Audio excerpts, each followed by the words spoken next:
Hello, hi everybody. This is Scott Shikawa, and we just wrapped up another day at the contested case hearings going on in Hilo. I'm here with our TNT attorney Douglas Singh, and Doug, we had several witnesses take the stand. Two of them were members of the group PUEO. They're the Pro Yes. TMT group, and the acronym means Perpetuating Unique Education Opportunities. Now, the two Right. witnesses that testified, one was Elroy Osorio, and the other one was Bill Brown, Yes. and they kind of focused on two main themes.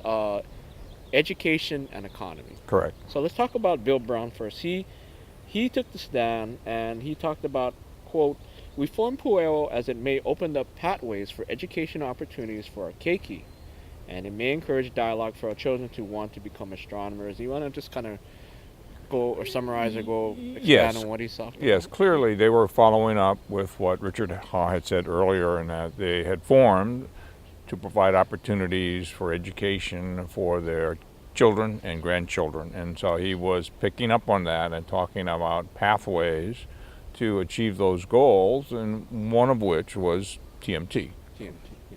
And then when we got to Elroy Osorio, he kind of focused more on the economy, and I'm going to read a quote he said during his testimony.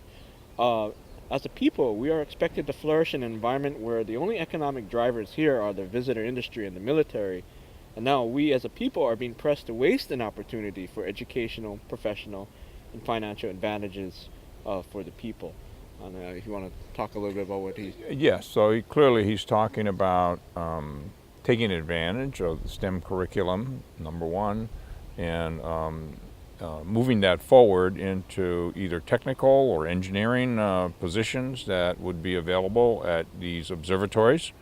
And that if they're able to create those pathways to encourage people to go in those directions, then they could find jobs here locally and not have to move away and live somewhere else. You know, And to add to that, he was quoted as saying, "Economic opportunities on an island in the Middle Pacific are limited, yes. but our imagination is limitless."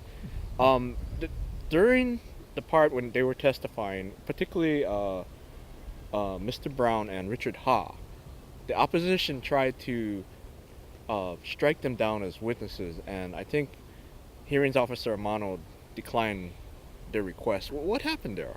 You know. Yes. So what they were trying to argue was that because they weren't opposing the TMT development and project, they could not be parties to the contested case proceeding. So they were trying to get them dismissed as parties. Now they had tried this previously, Right. and so when they're at the conclusion of their testimony, when they did not say that they were opposed to TMT, they were trying to argue to the judge that, well, they shouldn't be a party then, because only people who are opposing the TMT should be parties, which is not correct, not under the rules of the Board of Land and Natural Resources. So, and she ruled appropriately, saying no, that we've crossed that issue before, and they will continue to be parties. So, Well, was this kind of part of a legal strategy too? I mean, you have a group here that's pro TMT and Native Hawaiians that's supporting the project.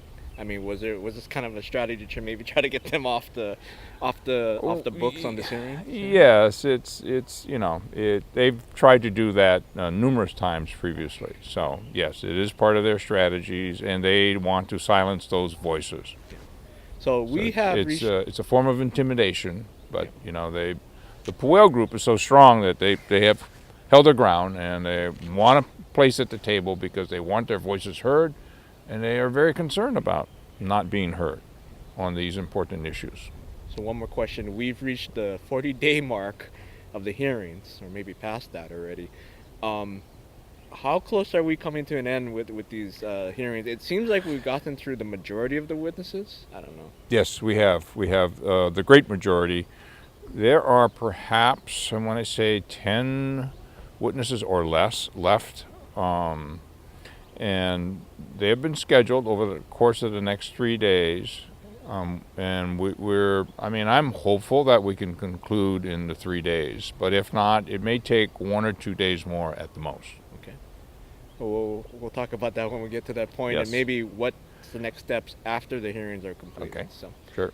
okay, so that wraps up today, and we'll be back for the hearing tomorrow as well as Monday and Tuesday. So we'll see you then.